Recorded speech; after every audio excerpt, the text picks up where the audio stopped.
good morning. Today we're going to tackle about the local technologies.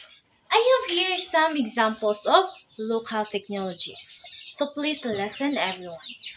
First, we have the Batirol and Borneho.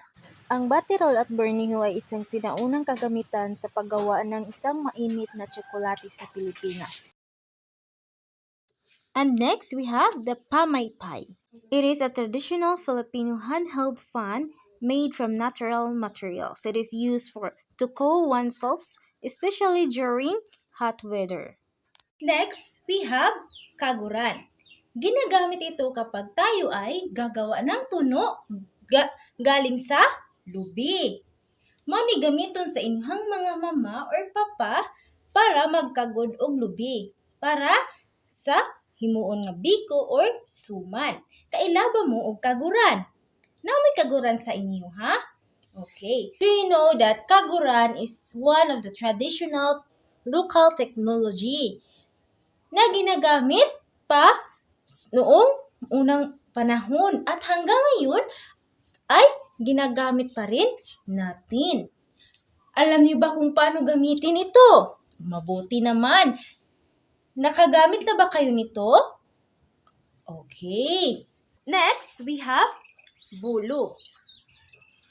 Kung sa Bisaya, ito ay tinatawag na sunda.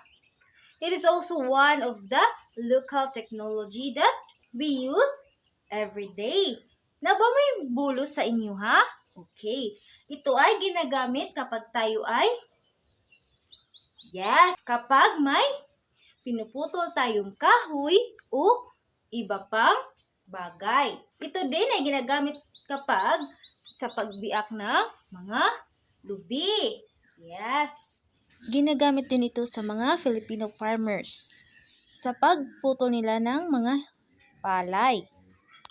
Ang nigo ay isang bilog at mababaw na lalagyan na gawa sa hinabing kawayan.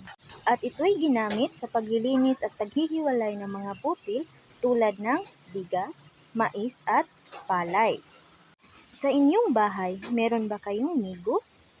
Okay, mabuti naman. Ginagamit ba ito ng inyong mga magulang? So those are the examples of local technologies that we found our home or anywhere. Okay, so please keep that in your mind because those local technologies have values and importance. Okay, do you understand? Okay, very good. I hope you learned something new today.